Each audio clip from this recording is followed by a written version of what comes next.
Behold my ultimate weapon. Ah! Ha! This isn't a rocket launcher. Ah. You know, I really do need to invest in better weaponry.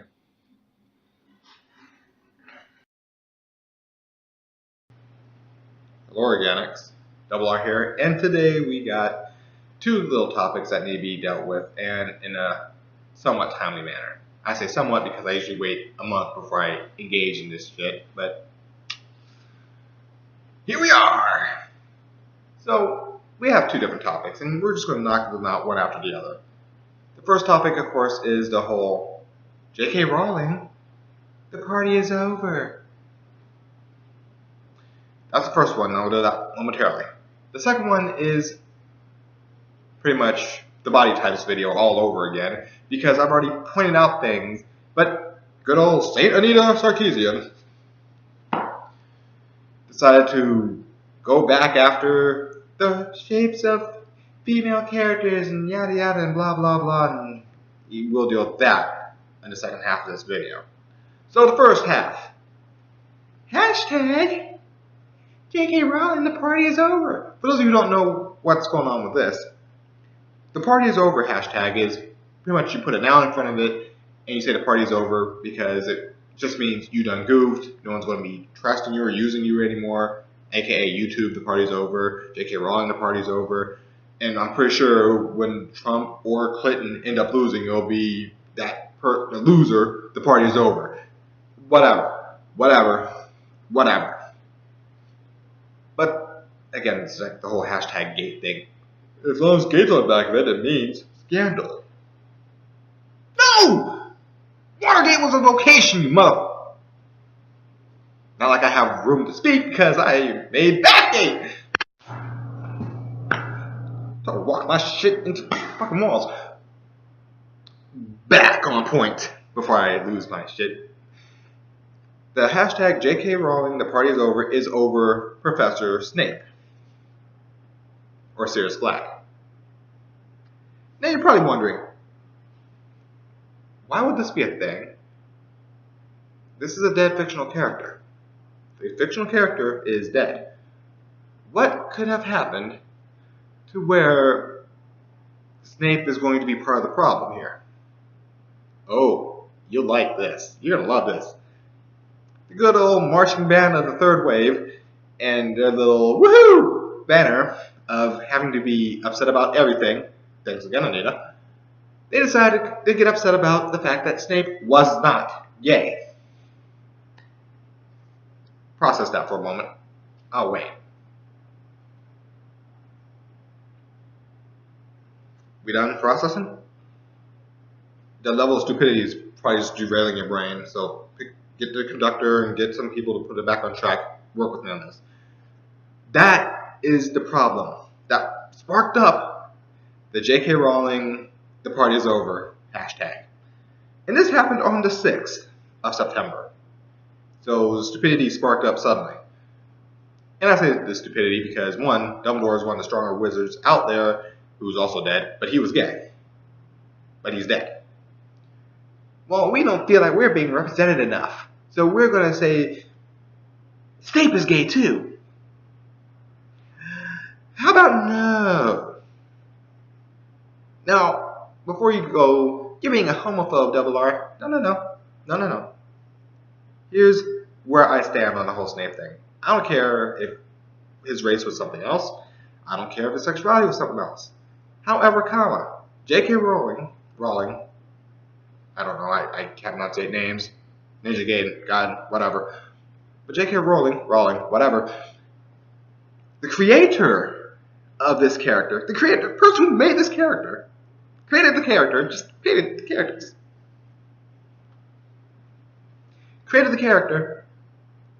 was asked if the character was gay. She said no. Done. To me, that's law. To me, that is fucking law. We are done here. I don't even know where this took off. I don't know how it took off. You asked her a question. She's the creator of the character. She gave you an answer. She didn't beat around the bush. Done. This was like the whole Bohemian Rhapsody. You know that song everyone likes from Queen? That pops up in every fucking movie? That song. Because apparently I can't enunciate Rhapsody.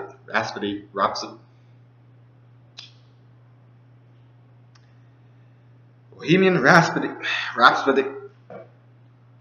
Okay, you know what? Fuck it. The song that everyone likes from Queen that's in every goddamn fucking movie that has a song from fucking Queen in it. That song. There was a debate about what it actually meant. On one side, people saw it as, well, it's Freddie Mercury expressing that he's gay and how his father didn't like it, yada yada, blah blah blah blah blah, and whatever. His family didn't like the fact that he was gay, and he's apologizing to them, and yada yada. On the other hand, people are translating it as it was a gangbanger who fucked up, killed the wrong person, realized he's going to get screwed and get killed himself, so he's apologizing to his parents for not being up to their standards. Freddie Mercury came out with the actual reason of the song. We put a bunch of sentences together, and it formed a narrative.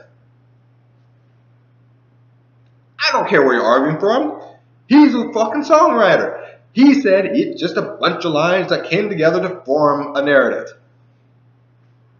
What's the narrative? I don't know. I just put it together. We're done here. He's the creator. He wins the argument. That's what it is. That's how I take it. Now, I was one of those guys that was arguing on one of these points as well. So when I saw that, or when I read that and heard that and all that, I was just like, no, he wins. He's the one that made it. He wins. That's like going to Akira Toriyama and people going, is Vegeta gay? No. Are you sure he's not gay? I'm sure he's not gay. Are you positive and you're certain? Positive and certain. He's not gay. Well, I think he's gay, so he's going to be gay. And that is the whole hashtag in a nutshell for J.K. Rowling, the party's over. Is Snape gay? No. Are you sure he's not gay? I'm sure he's not gay. I wrote it. He's not gay. Are you positive? I'm positive he's not gay. Well, we want him to be gay, so we're going to say he's gay, so fuck you. You can't do that. That's the creator. That's the person who made the character. They win by default. Sorry. Their word is law. Now, if you want to have your little headcanon and your fan fictions and whatnot, fine. Go off and do that. But you cannot affect the primary canon with your headcanon. No. That's not how that shit works. We're not going to try to Brianna Wu this bullshit with the whole Samus being trans. No. I don't care what the fuck your headcanon is. It does not count in the actual canon. Now if J.K. Rowling said something like, is Sirius Black gay? And she left it open, then yeah, translate all you fucking want. Have fun. Have a debate. Have a good old time. I don't care. You can have a podium over here and have Trump leading the pro-Sirius being straight, and you can have Hillary over there with the pro-Sirius being gay. You can have those debates all you want. Fine, dandy. That's if she left it open. But she didn't leave it open. She fucking straightforward. Argument done. Sorry. Sirius Black is gay. No. Doesn't hold. Sorry, it doesn't hold. Because J.K. Rowling said, straightforward, he is not. Done there. We are done with that. Boom. Creator said it. It is law. Next issue. You. What is your profession? An activist, sir. An activist. And you. What is your profession? Another activist. Activist, of course. And you? Another activist, sir. Video game women? What are your professions?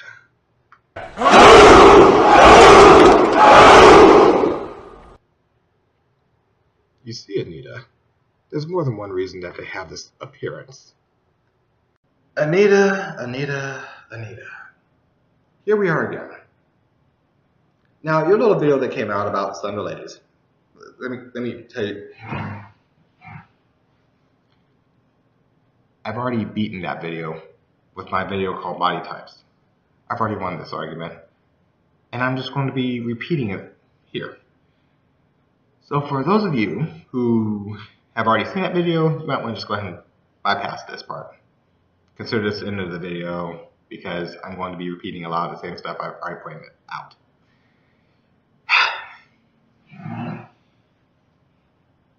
Are we all covered with that demi disclaimer?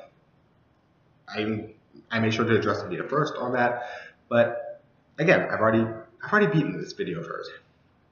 The first thing she comes out with is supposed to be this big striking point where Mai Shiranui beats Kim Cap-1, a ninja beats a taekwondo expert, and she says, "You can't really complain about my shape, can you?" Now, Razor Fist has already pointed this out, that it's a problem with translation, and it meant more of a form, like martial arts form. You can't complain about my form, can you? But even if we take the phrase as it is, can't complain about my shape. There's a thing out there known as you are in bad shape. Usually when you're sick, beat up, injured, whatever, your condition is pretty much your shape.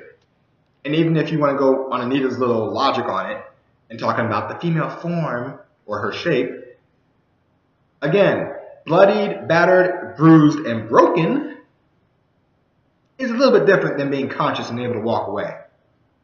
Just a little bit. Status, body shape, translation. I just won an argument there on all 3 points. Done. That part's gone. Easy. Gee, that was way too easy. Well, maybe Anita had some other points. She said that a lot of the female fighters are slender. A lot of female fighters. I'm happy she brought the fact that the female characters in fighting games are slender. I'm really pleased about that. I really am. Because I'm one of these assholes that looks at their profession and their fighting discipline.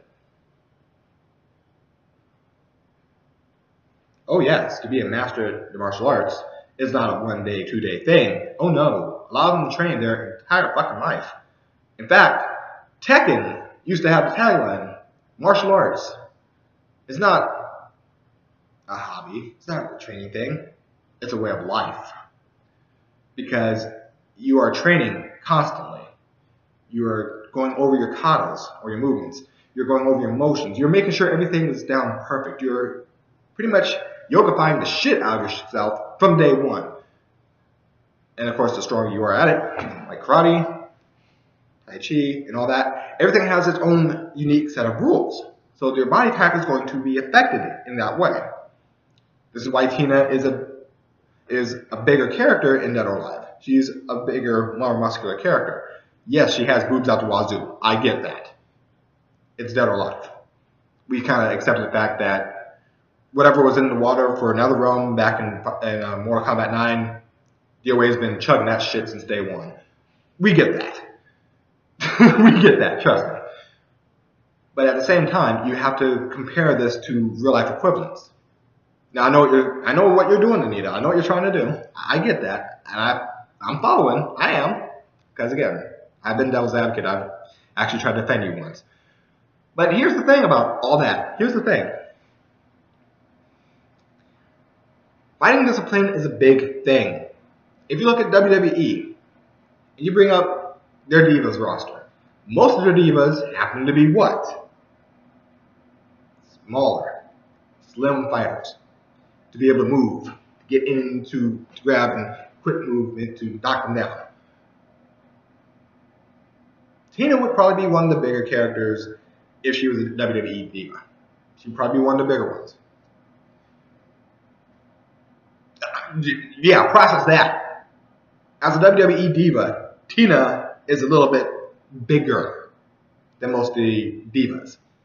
Let that sink in for a moment. Go ahead, let it process. Let it process. Going back to Mai, she's a female ninja. What are female ninjas known for? Sexuality. Point null and void on you, Anita, for bringing up Mai in the first place. That's gone. So that means the DOA ninjas are gone. That was easy. Which means Akkad, Akali, whatever, from League of Legends is gone. Female ninjas are known for their sexuality. You lost that argument there. All female ninjas are out of the list. Gone. Moving on. well, the women in League of Legends are all sexualized. I hope you didn't say all. I hope that I just misheard you. Because if you said all, then we're going to have to talk about Annie. The dark child. A child. Now, I know you were on Twitch, and to make sure people weren't poking fun at the fact that you clearly weren't playing, you brought in a moderator who happens to have a history. So I guess in that case, Annie would be sexualized, huh? But moving along past that. Oh, I remember things. I'm not the sheep out there. I'm sorry, I'm not the sheep. I'm not. I tend to remember things. But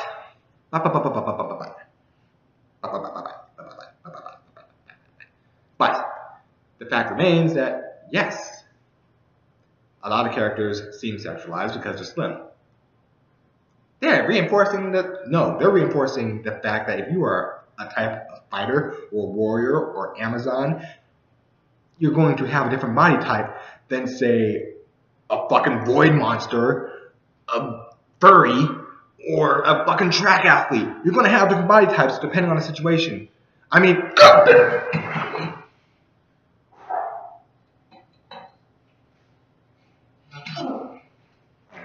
void monster, didn't I?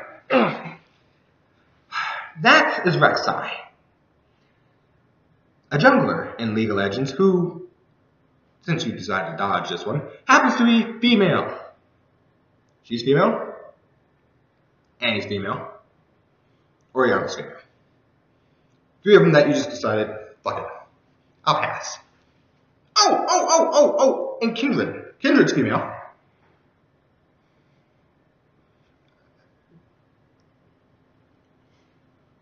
Fucking organic. Focus. You see, there's more than one body type out there. But since you want to bring up the human females, fucking Rek'Sai's getting crap on me again. I'm not fucking top laning with Teemo. Just leave me alone, Rek'Sai. Alright. Speaking of the females in League of Legends, I understand you don't really play the game. I get that. I do. Let's go ahead and break that down. I'm pretty sure anyone can sit here and just go through each member and smack you in the face with each one of them. Because let's be honest. The girl with the bow, obviously an archer. She's a leader of the Freljord. She's an archer. She has to be able to move and fight, as well as firing a bow. Gee, I guess Katniss should have been 400 pounds, huh? Oh, yeah, I go there. I will put these close to real life as possible, if I can, if I know right off the bat. But yeah, Katniss should have been about 400 plus pounds. Gotcha. Because, you know, Ash is too slim. Riven! Riven is probably the only character on your list that I can disagree with her body shape. Because she started out with a Buster Sword. But, oh wait! Cloud's a skinny motherfucker too! And he has a Buster Sword, so, yeah.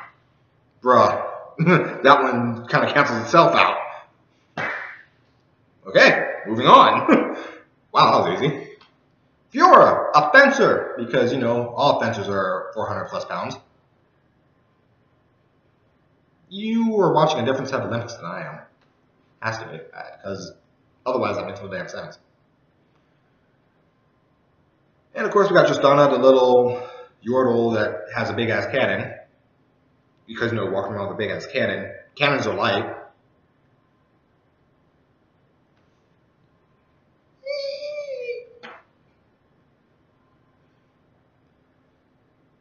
I'm amazed you didn't pick up Vi. Oh wait, you're not, because Vi has the gauntlets and it can be looked as a deformity, which will go against your narrative. Okay, so we're gonna push on past League of Legends. Because you brought Caitlyn, but again, sniper, being able to wait in places without eating, drinking, or moving too much.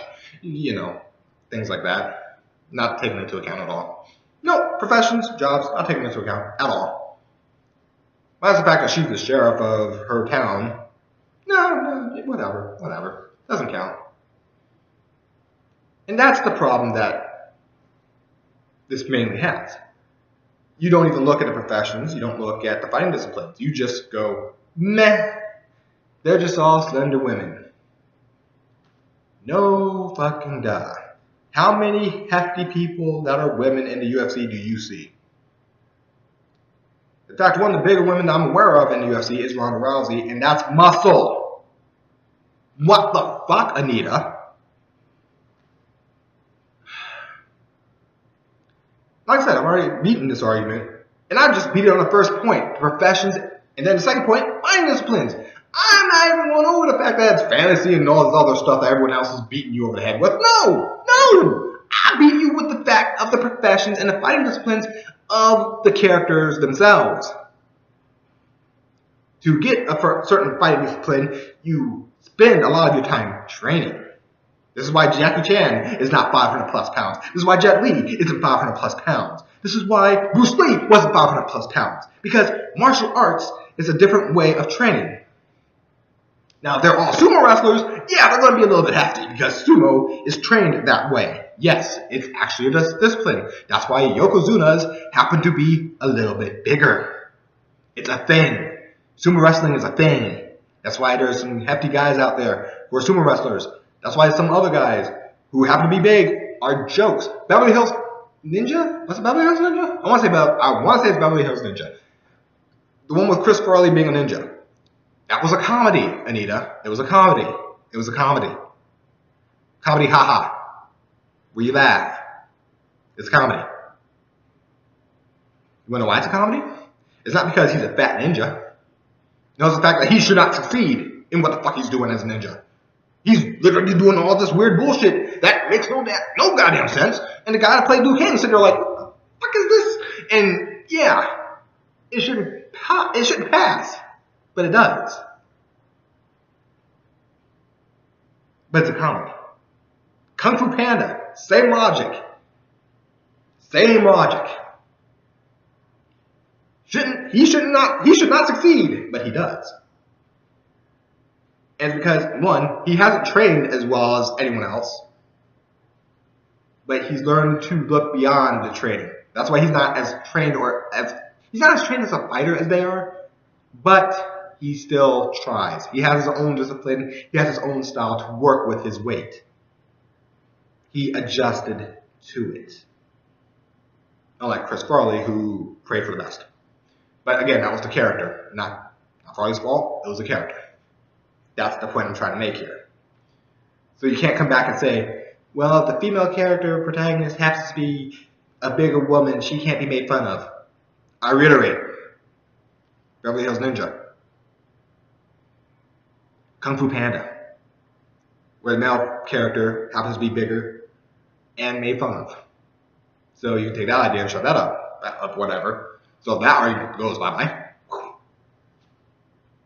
And then you did one thing that I actually did appreciate. In Dead Rising 2, there's a female psycho who's dressed as a cop or a security officer or whatever, and she's a little bit bigger. And I guess your editor couldn't cut it off fast enough or forgot to, because you had a little scene where the nightstick was going up the girl's leg, and she's like, "Oh no, not again!" It says pretty much that women can sexually assault women. Look at that. That old tirade that y'all were going on about. Women don't sexually assault other women. Women don't sexually assault at all. Women can't rape. That's myself. Says they can. And if you come back and go, well, it's just a video game, then your whole fucking argument by default is null and void because it's just a video game. Thank you, Double R, out!